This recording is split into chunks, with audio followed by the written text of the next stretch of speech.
Habari za usiku mtazamaji wa Channel 10. Ni siku nyingine tena tunakutana katika kipindi hiki cha Nyota Zenu. Leo tuko live na mada zetu za leo tutazungumzia website za Sheikh Yahya Hussein, maana ya siku mtoto anapozaliwa, mapenzi kati ya binadamu na majini, Yesu anavyopunga mapepo, serikali tatu na viongozi wakubwa duniani wakionyesha alama kuu ya jini. Kama kawaida tuko na Sheikh Yahya Hussein, tutakuwa na Hassan Yahya Hussein ambaye yeye ni mwakilishi mkuu wa Sheikh Yahya Hussein, na Abdurrahman Aba, yeye ni mtaalamu wa internet. Kwa muda wote mtakuwa nami Zeni Ahmed Aklan na mwenzangu Muktara Yahya Hussein. Huyu bwana ni mtaalamu wa kujibu masuala ya simu zote, push, mobile na zinginezo. Tuendelee. Naam. Wapenzi watazamaji wa kipindi hiki cha Nyota Zenu, ningependa kuwafahamisheni au kukujulisheni mtandao wa Sheikh Yahya wa website. Website hii ya Sheikh Yahya inajulikana kama www.astrosheikhtz.com, ambao kwa muda ilikuwa haipo hewani, lakini sasa hivi imerudi hewani na ikiwa na vitu vingi kama kawaida. Katika tovuti hii ya Sheikh Yahya kuna mambo mengi ambayo kwamba mtakuja kujifunza katika ndani yake.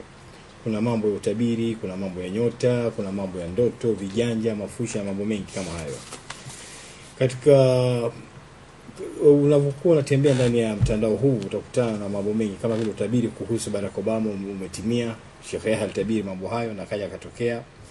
Na vile vile inaonesha kiasi gani Sheikh Yahya ameweza kutambulikana sehemu mbalimbali duniani. Kwa mfano alipokuwa Swaziland, kuna gazeti pale utaikuta katika mtandao huu unaozungumzia kwamba the man who can tell all about your problems, that is Sheikh Yahya Hussein. Hapo tunamuona Sheikh Yahya katika picha na mtu fulani pale akimsoma mkono.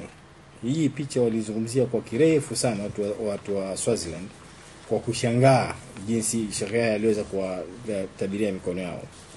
Haikutosha, katika magazeti mengine tofauti kuna kama vile The Swazi Observer pia vile ilitoa picha za Sheikh Yahya akisoma viganja vya watu na kuweza kutoa tabiri zake. Hii ni katika miaka ya nyuma, miaka ya 80, 81, 82. Vile nchini Kenya katika vyuo vikuu na colleges za kule Kenya, wasomi na wahadhiri wa vyuo vikuu pia vile walishangazwa na jinsi Sheikh Yahya aliweza kuwatabiria mikono yao. Basi walikuwa wakikusanyika kwa wingi katika kumbi zile za vyuo vikuu ili kutabiria mikono yao.